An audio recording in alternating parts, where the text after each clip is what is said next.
তলায় বাংলার মানুষ ওদেরকে মাটির তলায় পুঁতে ফেলবে। কালকে সুপ্রিম কোর্টের রায়টা কিভাবে দেখছেন?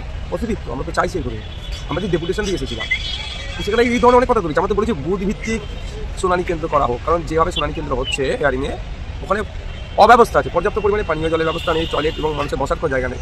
যেভাবে ভোট কেন্দ্রে আমরা গিয়ে ভোট দিই ওই রকমভাবেই ভোট কেন্দ্রের শুনানির ব্যবস্থা আমরা বলেছিলাম। সহ সারা রাজ্য জুড়ে তৃণমূল যেভাবে অত্যাচার নামিয়ে নিয়ে এসেছে ইন্ডিয়ান সেকুলার ফ্রন্টের প্রতিষ্ঠাতা দিবসে আশাকে কেন্দ্র করে, এটা আগামী দিনের জন্য ভালো নয়।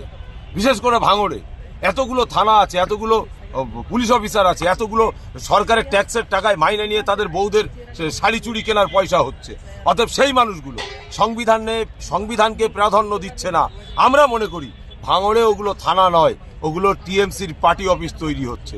সেজন্য বাংলার জনগণকে বলবো, ভাঙড়ের জনগণকে বলবো, সোজা আঙুলে ঘি না উঠলে আঙুল কিভাবে বেঁকিয়ে ঘি তুলতে হয় এটা আপনারা জানেন। আমরা কাউকে বলবো না যে আপনি লেটিয়াল হন, বোম ধরেন, পিস্তল ধরেন, গুলি ধরেন, এ নিদান আমরা দেই না আর কোনোদিন দেব না। কিন্তু এরা যে ভাষা শেখাচ্ছে সেই ভাষায় উত্তর দেওয়ার জন্য ভাঙড়ের মানুষ রেডি হচ্ছে, তৈরি হচ্ছে। তাই ভাঙড়ের বাসীকে বলবো, আইন হাতে তুলে নেবেন না।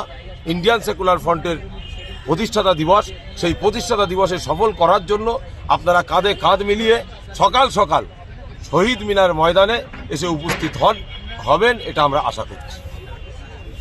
পশ্চিমবাংলায় প্রচুর থানা নামে ইন্ডিয়ান সেকুলার ফ্রন্ট যেভাবে কাজ করছে, এই থানা নামে তৃণমূলের পার্টি অফিস থেকে ইন্ডিয়ান সেকুলার ফ্রন্টকে চাপার চেষ্টা চলছে।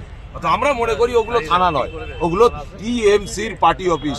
টাকা তোলা যন্ত্র, টাকা তোলা মেশিন, টাকা তোলা কল। এগুলো 21শে জানুয়ারি আইএসএফ এর প্রতিষ্ঠাতা দিবস তথা বাংলার প্রত্যেকটি নাগরিকের তাদের ন্যায্য অধিকার ফিরে পাওয়ার এই লড়াই বা এই মহাসমাবেশ প্রতিষ্ঠিত হয়ে চলেছে। আমরা সংবাদ পেয়েছি এখনো পর্যন্ত বিভিন্ন জায়গায় আমাদের ছেলেদেরকে আটকানোর জন্য বিভিন্নভাবে পরিকল্পনা করা হচ্ছে। সেটা ভাঙড় হতে পারে, সেটা উত্তর 24 পরগনা থেকে শুরু করে, সেটা হাওড়া থেকে শুরু করে বিভিন্ন জায়গায়। কিন্তু পুলিশ প্রশাসনের কাছ থেকে আমরা ইন্টিমেশন দিয়েছি তাদেরকে যে আমাদের ছেলেদেরকে বিভিন্নভাবে হ্যারাস করার প্রয়াস চালানো হচ্ছে। আমরা পুলিশ প্রশাসনকে আবারও জানাচ্ছি, আমাদের ছেলেদের সুষ্ঠুভাবে কলকাতার এই শহীদ মিনারে পৌঁছানোর দায়িত্ব এই রাজ্যের পুলিশ মন্ত্রী। যদি পুলিশ মন্ত্রী ব্যর্থ হয় তাহলে তাকে পদত্যাগ করা দরকার। আর যদি একটা নাগরিকের মৌলিক অধিকার হরণ করতে, তার নিজের অধিকার ফিরে পাওয়ার জন্য এই শহীদ মিনারে আসছে, কোনো ছেলের গায়ে যদি হাত পড়ে বা কাউকে আটকানো হয়, গণতান্ত্রিক প্রক্রিয়ায় আমরা এই কলকাতার মাটিতে আবারও দেখিয়ে দেবো সংবিধানকে সামনে রেখে আন্দোলন করে কিভাবে মানুষের অধিকার ফিরিয়ে দেওয়া যায়। সেই লক্ষ্যে আমরা আমাদের সেনাপতি নওশাদ সিদ্দিকী ভাইজান যেভাবে ডিরেকশন দেবেন আমরা সেই পন্থায় এগিয়ে যাব। সত্যিই চমক থাকছে আগামীকাল, এবং তার সঙ্গে সঙ্গে আগামীর লড়াই আরও সুগম এবং সুষ্ঠুভাবে করার জন্য আমরা এগিয়ে যাব ভাইজানের নেতৃত্বে এবং আমাদের সর্বোপরি শ্রদ্ধেয় পথ প্রদর্শক, দিক নির্দেশক পীরজাদা আব্বাস সিদ্দিকী মহাশয়ের নেতৃত্বে এবং নওশাদ সিদ্দিকী মহাশয়ের সেনাপতিত্বে আমরা সৈনিক হিসাবে সারা বাংলায় কাজের যে অঙ্গীকার করছি, লড়াইয়ের যে অঙ্গীকার করছি, সেই লড়াইকে সামনে রেখে আমরা এগিয়ে যাব।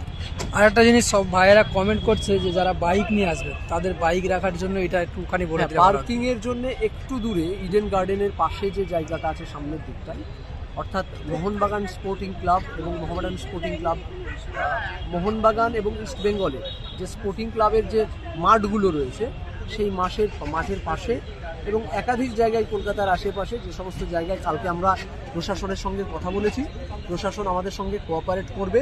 আপনারা একটু দেখে শুনে গাড়িগুলোকে পার্কিং করার ব্যবস্থা করবেন। ধন্যবাদ।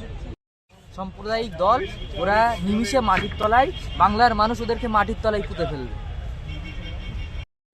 21শে জানুয়ারি আইএসএফ এর প্রতিষ্ঠাতা দিবস তথা বাংলার প্রত্যেকটি নাগরিকের তাদের ন্যায্য অধিকার ফিরে পাওয়ার এই লড়াই বা এই মহাসমাবেশ প্রতিষ্ঠিত হয়ে চলেছে। আমরা সংবাদ পেয়েছি এখনো পর্যন্ত বিভিন্ন জায়গায় আমাদের ছেলেদেরকে আটকানোর জন্য বিভিন্নভাবে পরিকল্পনা করা হচ্ছে। সেটা ভাঙড় হতে পারে, সেটা উত্তর 24 পরগনা থেকে শুরু করে, সেটা হাওড়া থেকে শুরু করে বিভিন্ন জায়গায়।